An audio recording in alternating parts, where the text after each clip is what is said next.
ಇವರ ಹುಳುಕನ್ನ ಮುಚ್ಚಿ ಹಾಕಿಕೊಳ್ತಕ್ಕಂಥ ಸಲುವಾಗಿ ಕೇಂದ್ರ ಸರ್ಕಾರದ ಬಗ್ಗೆ ಬಟ್ಟು ತೋರಿಸ್ತಕ್ಕಂಥ ಚಾಳಿಯನ್ನು ಕಳೆದ 2 ವರ್ಷಗಳಿಂದ ಮಾಡ್ಕೊಂಡು ಬಂದಿದ್ದಾರೆ. ಮೆಟ್ರೋ ದರ ಏರಿಕೆ ವಿಚಾರದಲ್ಲೂ ಕೂಡ ಅದೇ ಚಾಳಿಯನ್ನು ಮುಂದುವರಿಸಿದ್ದಾರೆ. ಸಿದ್ದರಾಮಯ್ಯನವರು ಹೇಳ್ತಾರೆ, ರಾಜ್ಯದ ಹಣಕಾಸಿನ ಪರಿಸ್ಥಿತಿ ಬಹಳ ಸುಸ್ಥಿತಿಯಲ್ಲಿದೆ. The financial situation of Karnataka is absolutely fine, nothing to worry, all is well ಅಂತೇಳಿ ಸಿದ್ದರಾಮಯ್ಯನವರು ಹೇಳ್ತಾರೆ. ಮತ್ತೊಂದು ಕಡೆ ಏನು ರಾಜ್ಯ ಸರ್ಕಾರ ಕೊಟ್ಟಿರ್ತಕ್ಕಂಥ ಭರವಸೆ ಗ್ಯಾರಂಟಿಗಳು ಏನು ಹೇಳಿದ್ರಿ ಸ್ವಾಮಿ ಸಿದ್ದರಾಮಯ್ಯನವರೇ? ಕಳೆದ ಸಾರ್ವತ್ರಿಕ ಚುನಾವಣೆ ಮುಂಚಿತವಾಗಿ ತಮ್ಮ ಮ್ಯಾನಿಫೆಸ್ಟೋಲ್ಲಿ ಹೇಳಿದ್ರಿ, ಪ್ರತಿ ತಿಂಗಳು ಏನು ತಾವು ಕೊಟ್ಟಂತ ಗ್ಯಾರಂಟಿಗಳು ಭರವಸೆಗಳನ್ನು ಈಡೇರಿಸ್ತೇವೆ ಅಂತೇಳಿ. ಆದರೆ ಇವತ್ತೇನಾಗಿದೆ ಪರಿಸ್ಥಿತಿ? ಕಳೆದ 4-5 ತಿಂಗಳುಗಳಿಂದ ಮಹಿಳೆಯರಿಗೆ ಗೃಹಲಕ್ಷ್ಮಿ ಯೋಜನೆ ಹಣ ತಲುಪ್ತಾ ಇಲ್ಲ. 2,000 ರೂಪಾಯಿ ಕಳೆದ 5-6 ತಿಂಗಳಿಂದ ತಲುಪ್ತಾ ಇಲ್ಲ. ಕಳೆದ 6 ತಿಂಗಳಿಂದ 5 kg ಅಕ್ಕಿಯ ಬದಲಾಗಿ ಹಣವನ್ನ ಟ್ರಾನ್ಸ್ಫರ್ ಮಾಡ್ತಿದ್ರೆ ಅದನ್ನು ಕೂಡ ಕೊಡೋದಕ್ಕೆ ಸಾಧ್ಯ ಆಗ್ತಾ ಇಲ್ಲ. ಹಾಗಾಗಿ 5 kg ಅಕ್ಕಿ ಹಣವನ್ನು ಕೂಡ ಕೊಡ್ತಾ ಇಲ್ಲ.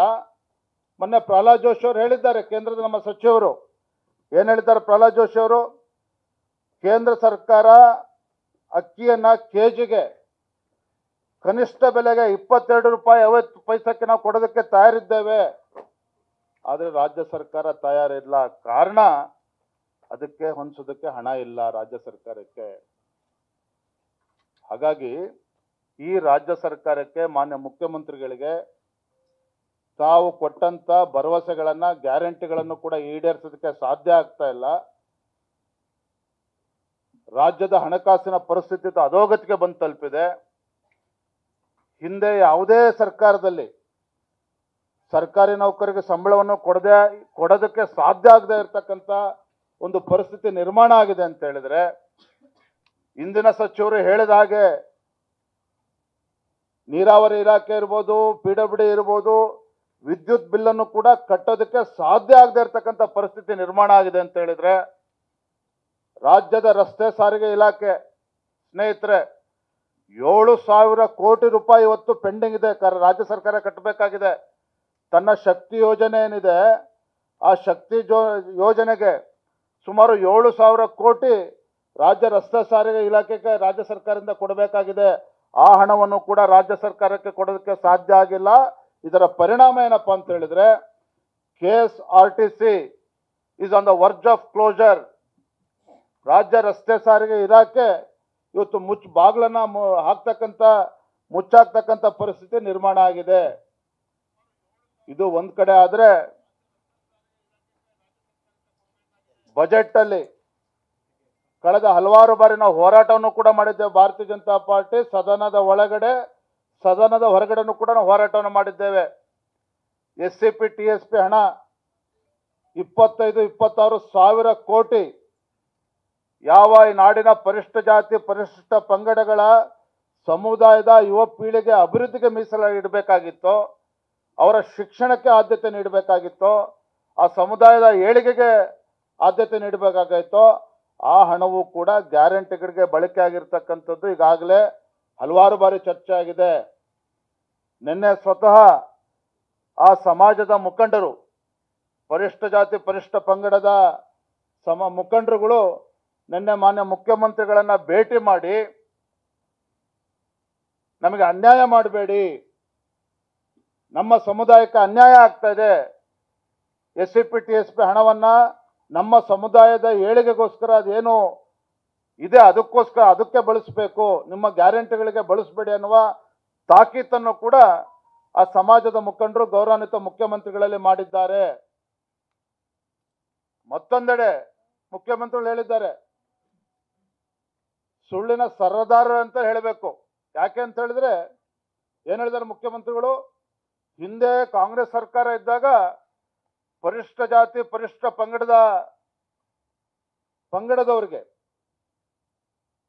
ಗೌರ್ಮೆಂಟ್ ಕಾಂಟ್ರಾಕ್ಟ್ಗಳಲ್ಲಿ 1 ಕೋಟಿ ರೂಪಾಯಿ ತನಕ ಅವರಿಗೆ ಅವಕಾಶ ಇತ್ತು. ಅದನ್ನು 2 ಕೋಟಿ ರೂಪಾಯಿಗೆ ಏರಿಸ್ತೇವೆ ಅಂತೇಳಿ ನಿನ್ನೆ ಸಿದ್ದರಾಮಯ್ಯನವ್ರು ಹೇಳ್ತಾ ಇದ್ದಾರೆ, ಮುಖ್ಯಮಂತ್ರಿಗಳು ಹೇಳ್ತಾ ಇದ್ದಾರೆ, ಸ್ವಾಮಿ ಸಿದ್ದರಾಮಯ್ಯನವರೇ ಯಾರ ಕಿವಿಗೆ ಹೂ ಮುಟ್ಸ್ತಕ್ಕಂಥ ಕೆಲಸ ಮಾಡ್ತಾ ಇದ್ದೀರಿ? ಈ ಸರ್ಕಾರದ ಯೋಗ್ಯತೆಗೆ ಒಂದು ಗುಂಡಿ ಮುಚ್ಚೋದಕ್ಕೆ ಸಾಧ್ಯ ಇಲ್ಲ. ಬೆಂಗಳೂರಿನಲ್ಲಿ, ರಾಜ್ಯದಲ್ಲಿ ಅಂಡರ್ಗ್ರೌಂಡ್ ಟನಲ್ ರೋಡ್ ಬಗ್ಗೆ ಮಾತನಾಡ್ತಾ ಇದ್ದೀರಿ, ಗುಂಡಿ ಮುಚ್ಚೋದಕ್ಕೆ ಹಣ ಇಲ್ಲ. ಕಾಂಗ್ರೆಸ್ ಸರ್ಕಾರ ಬಂದಾಗಿಂದ ಯಾವುದೇ ಒಂದು ಹೊಸ ಯೋಜನೆ ನೀವು ಘೋಷಣೆ ಮಾಡಿಲ್ಲ. ರಾಜ್ಯದಲ್ಲಿ ಯಾವುದೇ ಒಂದು ಅಭಿವೃದ್ಧಿ ಕೆಲಸ ಕಾರ್ಯಗಳು ಆಗ್ತಾ ಇಲ್ಲ. ಯಾವುದೇ ಶಾಸಕರಿಗೆ ತಮ್ಮ ಕ್ಷೇತ್ರದ ಅಭಿವೃದ್ಧಿಗೋಸ್ಕರ ಅನುದಾನವನ್ನು ನೀವು ಕೊಟ್ಟಿಲ್ಲ. ನೀವು ಹೇಳ್ತೀರಿ 1 ಕೋಟಿ ಬದಲು 2 ಕೋಟಿ ರೂಪಾಯಿಯಷ್ಟು ಗೌರ್ಮೆಂಟ್ ಕಾಂಟ್ರಾಕ್ಟ್ಸ್ ಅನ್ನ ಪರಿಶಿಷ್ಟ ಜಾತಿ ಪರಿಶಿಷ್ಟ ಪಂಗಡದವರಿಗೆ ಮೀಸಲಿಡ್ತೀರಿ ಅನ್ನೋ ಒಂದು ಮತ್ತೊಂದು ಸುಳ್ಳನ್ನ ಆ ಸಮುದಾಯಗಳಿಗೆ ನೀಡ್ತಾ ಇದ್ದೀರಿ. ಇದು ಅಕ್ಷಮ್ಯ ಅಪರಾಧ, ಇದು ಅಕ್ಷಮ್ಯ ಅಪರಾಧ. ಇವತ್ತು ಮೊನ್ನೆ ನಮ್ಮ ವಿರೋಧ ಪಕ್ಷದ ನಾಯಕರು ಸರಿಯಾಗಿ ಹೇಳಿದ್ದಾರೆ, ಚಲವಾದಿ ನಾರಾಯಣ ಸ್ವಾಮಿ ಅವರು. ಇವತ್ತು ಎಲ್ಲಿ ಏನ್ ಕ್ರೋಢೀಕರಣ ಆಗ್ತಾ ಇದೆ, ಆ ಹಣ ಎಲ್ಲಿ ಹೋಗ್ತಾ ಇದೆ, ಎಲ್ಲಿ ಉಪಯೋಗ ಆಗ್ತಾ ಇದೆಯೋ ದುರುಪಯೋಗ ಆಗ್ತಾ ಇದೆಯೋ, ಇದು ಕೂಡ ನಮಗೆ ಉತ್ತರ ಸಿಗ್ತಾ ಇಲ್ಲ. ಹಾಗಾಗಿ ಗೌರವಾನ್ವಿತ ಮುಖ್ಯಮಂತ್ರಿಗಳಲ್ಲಿ ನಾನು ಆಗ್ರಹವನ್ನ ಮಾಡ್ತೇನೆ, ಆಲ್ ಈಸ್ ವೆಲ್ ಈ ನಾಟಕವನ್ನ ಬದಿಗಿಡಿ. ರಾಜ್ಯದ ಆರ್ಥಿಕ ಪರಿಸ್ಥಿತಿಯ ಬಗ್ಗೆ ಒಂದು ಶ್ವೇತಪತ್ರವನ್ನ ಹೊರಡಿಸಬೇಕು. ರಾಜ್ಯದ ಆರ್ಥಿಕ ಪರಿಸ್ಥಿತಿಯ ಬಗ್ಗೆ ಒಂದು ಶ್ವೇತಪತ್ರವನ್ನ ಹೊರಡಿಸಬೇಕು ಅಂತೇಳಿ ಈ ರಾಜ್ಯದ ಮುಖ್ಯಮಂತ್ರಿಗಳನ್ನ ಆಗ್ರಹವನ್ನ ಮಾಡ್ತಾ ಇದ್ದೇನೆ. ನಿಮ್ಮ ಗ್ಯಾರಂಟಿಗಳ ಬಗ್ಗೆ ನಮ್ಮ ವಿರೋಧ ಇಲ್ಲ, ಇಟ್ಸ್ ಯುವರ್ ಡ್ಯೂಟಿ. ಚುನಾವಣೆ ಸಂದರ್ಭ ನೀವು ಭರವಸೆ ಕೊಟ್ಟಂತೆ ಗ್ಯಾರಂಟಿಗಳು ಅನುಷ್ಠಾನ ಆಗಲೇಬೇಕು. ಆದರೆ ನೀವೇನು ಮಾಡ್ತಾ ಇದ್ದೀರಿ? ಪ್ರತಿ ತಿಂಗಳು ಗ್ಯಾರಂಟಿಗಳನ್ನು ಕೊಡ್ತೇವೆ, ಯುವ ನಿಧಿ ಪ್ರತಿ ತಿಂಗಳು ಅಕೌಂಟಿಗೆ ಹಾಕ್ತೇವೆ, ಹೊಸ ಅದಕ್ಕೆ ಕಂಡೀಷನ್ಸ್ ಅನ್ನು ಹಾಕಿದ್ರೆ ಅದು ಒಂದು ಭಾಗ ಆಯಿತು. ಆದರೆ ಕಳೆದ 6 ತಿಂಗಳಿಂದ 4 ತಿಂಗಳಿಂದ 8 ತಿಂಗಳಿಂದ ಅಕ್ಕಿ ದುಡ್ಡು ಬರ್ತಾ ಇಲ್ಲ, ಗೃಹಲಕ್ಷ್ಮಿನೂ ಕೂಡ ಬರ್ತಾ ಇಲ್ಲ, ಯುವ ನಿಧಿ ಬಗ್ಗೆ ಚಕಾರ ಎತ್ತಾ ಇಲ್ಲ. ಇದ್ರ ನಡುವೆ 16ನೇ ಬಜೆಟ್ ಅನ್ನ ಮಂಡನೆ ಮಾಡೋದಕ್ಕೇನು ಹೊರಟಿದ್ದೀರಿ? ಆರ್ಥಿಕ ಪರಿಸ್ಥಿತಿಯ ಬಗ್ಗೆ ರಾಜ್ಯದ ಜನರ ಗಮನಕ್ಕೆ ತರಬೇಕು ಅಂತೇಳಿ ಅವತ್ತು ಆಗ್ರಹವನ್ನ ಮಾಡ್ತಾ ಇದ್ದೇವೆ. ನ್ಯೂಸ್ ಫಸ್ಟ್ ನಿರ್ಭೀತಿಯಿಂದ ನಿಮ್ಮ ಪರವಾಗಿ.